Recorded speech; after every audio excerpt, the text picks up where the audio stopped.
बनना है। हम तो आपको बराबर कह रहे हैं, हमारा काम है अधिक से अधिक पार्टियों को एकजुट करना। व्यक्तिगत रूप से मेरी कोई चीज का, कोई पद का या कोई चीज की इच्छा नहीं है।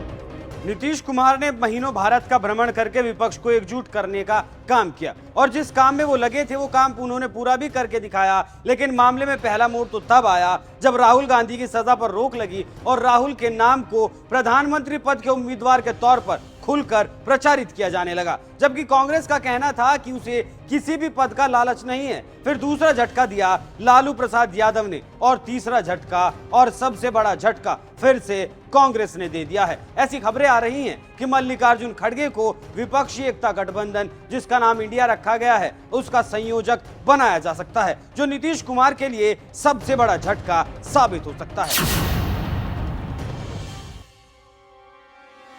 नमस्कार, एनएमएफ न्यूज देख रहे हैं आप, मैं हूं आपके साथ अभिषेक पुंडीर। जब गठबंधन बनाया गया था तो ऐसे ही परसेप्शन बनाया गया कि नीतीश कुमार इस गठबंधन के संयोजक बनाए जाएंगे। इस विचार पर उस वक्त तक किसी को दिक्कत नहीं थी जब तक राहुल गांधी की सजा पर रोक नहीं लगी थी। लेकिन जैसे ही सजा पर रोक लगी, राहुल गांधी के नाम ने नीतीश कुमार के नाम को दबा दिया। उसके बाद अभी चंद रोज पहले लालू प्रसाद यादव ने कहा कि इस गठबंधन में किसी को संयोजक नहीं बनाया जाएगा, कोई एक संयोजक नहीं बनाया जाएगा, बल्कि इसमें कई संयोजकों को कार्यभार सौंपा जाएगा। ये नीतीश की भावनाओं को दूसरा झटका था और इस झटके के बाद जेडीयू के नेताओं का ये कहना था कि लालू यादव ने राहुल गांधी से मुलाकात की है और इस मुलाकात के बाद ऐसा बयान सही नहीं है। ऐसा एक तरफा बयान देना लालू प्रसाद यादव के लिए बिल्कुल सही नहीं है। उस मुलाकात में राहुल और लालू के बीच क्या खिचड़ी पकी, इस बात का तो किसी को नहीं पता, लेकिन लालू ने इशारा कर दिया था कि नीतीश के पंखों को कतरने की तैयारी शुरू कर दी गई है। पहले आप एक बार नीतीश कुमार को सुनिए।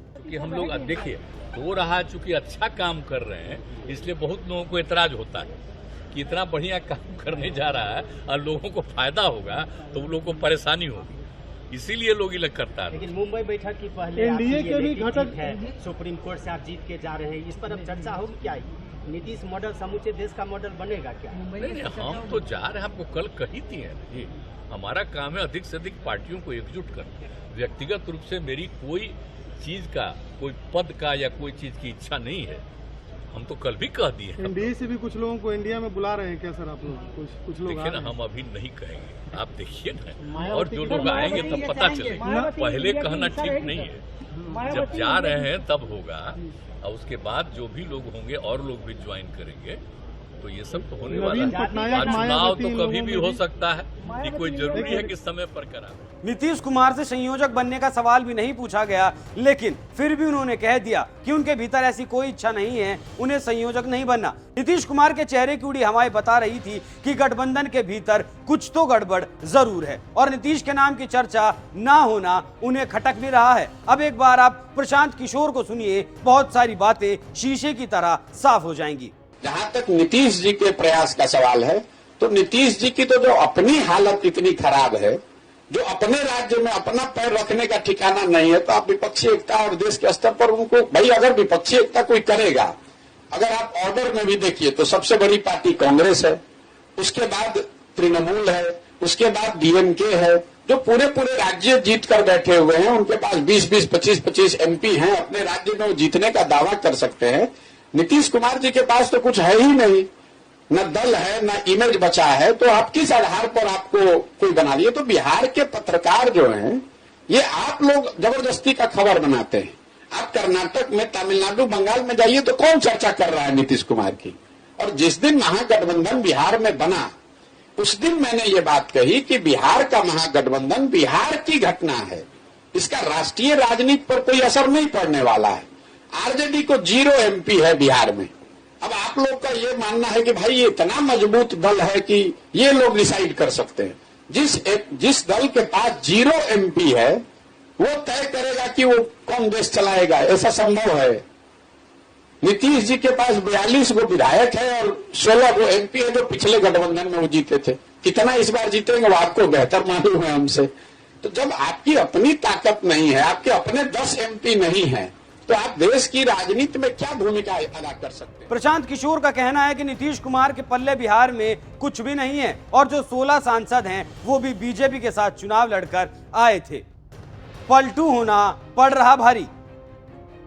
नीतीश कुमार की छवि ऐसी बन चुकी है कि वो अपने राजनीतिक लाभ के लिए किसी भी दल के साथ जा सकते हैं और किसी का भी साथ मौका आने पर छोड़ सकते हैं, क्योंकि वो 2 बार बीजेपी के साथ जा चुके हैं और 2 बार ही लालू प्रसाद यादव का साथ छोड़ चुके हैं। एक और बात, नीतीश कुमार को शीर्ष पद पर रहना बहुत ज्यादा पसंद है। शीर्ष के अलावा उन्हें कोई भी पद पसंद नहीं आता, क्योंकि जब वो बीजेपी के साथ थे तब भी मुख्यमंत्री थे और जब बीजेपी का साथ छोड़कर लालू प्रसाद यादव के साथ आए तब भी वो सीएम बने रहे। तो इस बात से अंदाजा लगाया जा सकता है कि नीतीश को कुर्सी पसंद है। नीतीश ने यह गठबंधन भी बीजेपी की काट करने के लिए ही बनाया था और खुद से शुरुआत भी इसीलिए की थी जिससे वो शीर्ष पद पर रह सके। लेकिन उनकी उम्मीदों को झटके पर झटके लग रहे हैं। अब खबर आ रही है कि नीतीश कुमार की बजाय कांग्रेस अध्यक्ष मल्लिकार्जुन खड़गे को संयोजक बनाया जा सकता है। इसके अलावा दूसरे प्रमुख दलों के 11 नेताओं को सह संयोजक की जिम्मेदारी सौंपी जा सकती है। इंडिया गठबंधन की तीसरी बैठक 31 अगस्त और 1 सितंबर को मुंबई में होने वाली है। माना ऐसा जा रहा है कि इस मीटिंग में इसका ऐलान हो सकता है। नीतीश नहीं, खड़गे के नाम पर चर्चा। विपक्ष के गठबंधन से खबरें ऐसी निकलकर सामने आ रही हैं कि शिवसेना के साथ कुछ और पार्टियां नीतीश कुमार को संयोजक बनाना चाहती थी, लेकिन नीतीश कुमार ने जिम्मेदारी लेने से इनकार कर दिया। इसलिए अब खड़गे के नाम पर विचार चल रहा है। अब आप खुद सोचिए, सबके सामने खुलकर नीतीश कुमार ये थोड़ा ही कहेंगे कि नहीं, मुझे ही संयोजक बनाया जाए। अपने अंदर की इच्छाओं को अगर सामने लाएंगे तो लोग नहीं कहेंगे कि अपने फायदे के लिए ये पूरा गठबंधन बनाया गया है। त्याग की भावना तो नीतीश कुमार को दिखानी ही थी और ये त्याग की भावना इसलिए दिखाई जानी थी ताकि दूसरे दल खुद ब खुद आकर कहें कि नहीं, नीतीश कुमार को इस गठबंधन का संयोजक बनाया जाए। नीतीश का कहना है कि वो सिर्फ एकता के लिए काम करना चाहते हैं, उनके संयोजक बनने की कोई मंशा नहीं है। अब संयोजक बनना है या नहीं बनना है, इस बात का फैसला तो सभी बैठकर करेंगे। नीतीश तो वैसे भी इस मामले में कुछ नहीं कर सकते। मुंबई मीटिंग तय करेगी विपक्ष का भविष्य। जो खबरें आ रही हैं वो बता रही हैं कि खड़गे को संयोजक बनाया जा सकता है और 11 मुख्य दलों के प्रमुखों को सह संयोजक भी बनाने की बात सामने आई है और मुंबई में होने वाली बैठक में इसका ऐलान भी हो सकता है।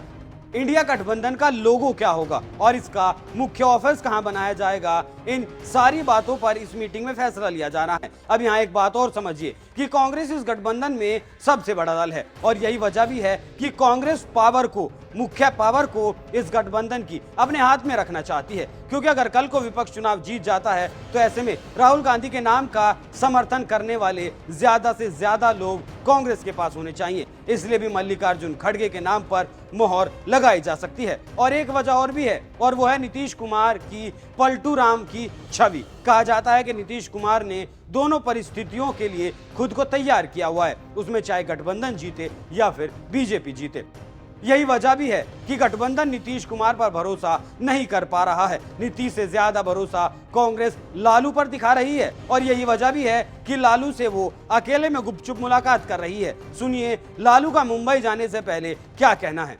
मुंबई में नरेंद्र मोदी के नट्टी पर चढ़ने जा रहे हैं हम लोग। आज का दिन नरेंद्र मोदी के नट्टी पर पकड़े हुए हैं, एकदम हटाना है।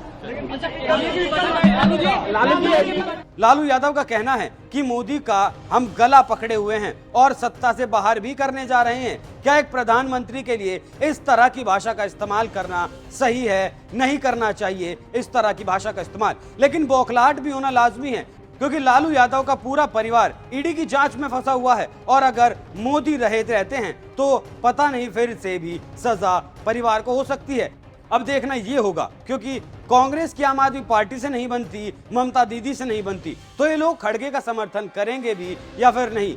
अपने नाम का समर्थन करने के लिए होना हो नीतीश कुमार ने भी कोई ना कोई जाल तो जरूर बिछाया होगा। अब सोचिए, जब आपस में एक दूसरे के खिलाफ ये लोग जाल बुनने में लगे हैं तो मोदी के खिलाफ क्या जाल बिछाएंगे। तो अब देखना होगा कि इस बैठक में क्या फैसले लिए जाते हैं और इन फैसलों के बाद ये गठबंधन जिंदा भी रहता है या फिर नहीं, क्योंकि इस गठबंधन में सबको पीएम पद का झांसा दिया जाएगा, क्योंकि सबका सपना है कि वो प्रधानमंत्री जरूर बने, जिसके लिए सब जी तोड़ मेहनत भी करते रहेंगे और आखिर में तो खैर जो होना है सबको पता ही है। लेकिन कांग्रेस ने नीतीश के खिलाफ जो जाल बिछाया है उस पर आपका क्या कहना है? अपनी राय हमें कमेंट कर जरूर बताएं। नमस्कार।